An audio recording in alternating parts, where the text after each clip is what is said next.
இது நேச முதியோர் இல்லைங்களா? ஆமாங்க பாருங்க.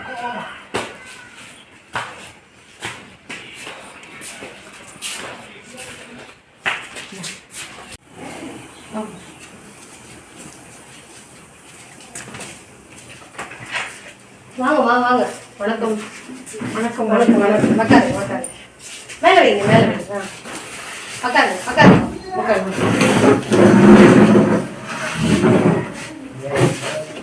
உட்காருங்க உட்காருங்க உட்காருங்க. சொல்லுங்கம்மா. எங்கள் அண்ணனுடைய 3வது வருஷத்து நினைவு நாள்மா. அண்ணன் பிஸ்கெட் வாங்கிட்டு ரொம்ப நன்றிங்கம்மா. தாத்தா பாட்டிங்க மொத்தம் 50 பேர் இருக்காங்கம்மா இங்கே.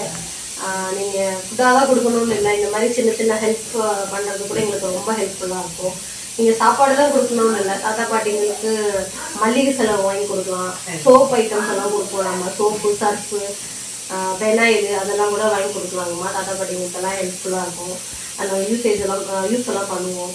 அதுக்கப்புறம் பிஸ்கெட்ஸ் இந்த மாதிரி கொடுக்கலாம். மீல்ஸ்னால் வெஜ்ஜும் போடுவோம் நான்வெஜ்ஜும் போடுவோங்கம்மா. நீங்கள் மல்லிகை செலவாக கொடுத்தா இன்னும் கொஞ்சம் பெட்டராக இருக்கும். ஏன்னா கேஷாக கொடுத்து அப்பயே நம்ம ஃபுட்டு போடுறத விட மல்லிகை செலவாக கொடுத்தீங்கன்னா அது 2-3 நாளைக்கு வச்சு நம்ம சர்க்குலேட் பண்ணிக்கலாம். அதனால் மல்லிகை செலவு நாங்கள் மெயினாக அதுதான் ப்ரிஃபர் பண்ணுறோம். மல்லிகை செலவு உங்களால் இப்போன்னு இல்லை, எப்போ முடியுதோ ஒரு சக்கரை டீ தூள் அந்த மாதிரி கொடுத்தா கூட எங்களுக்கு ஹெல்ப்ஃபுல்லாக தான் இருக்கும்மா. உங்கள் சைட்லேருந்து வர ஒரு சின்ன உதவி எங்கள் சைட்லேருந்து அது பெரிய உதவியாக தெரியுமா. என்னால் முடிக்கிறவும் உங்களுக்கு வாங்கி தரமா. அதாம்மா நீங்களும் ஹெல்ப் பண்ணுங்க, உங்கள் ஃப்ரெண்ட் சர்க்கிளையும் கொஞ்சம் சொல்லுங்கம்மா. இந்த மாதிரி ஜோலார்பேட்டையில் பாஸ்மேட்டில் ராமரெட்டி ஒரு இடத்துல நம்ம நேசம் இலவச முதியோர் இல்லம் லொக்கேட் ஆகிருக்கு. உங்களால் முடிஞ்ச உதவி நானும் செய்யறேம்மா, என் ஃப்ரெண்டுங்களுக்கும் சொல்லி நானும் செய்யறேன். ஓகேம்மா, ரொம்ப நன்றி. தேங்க்யூ.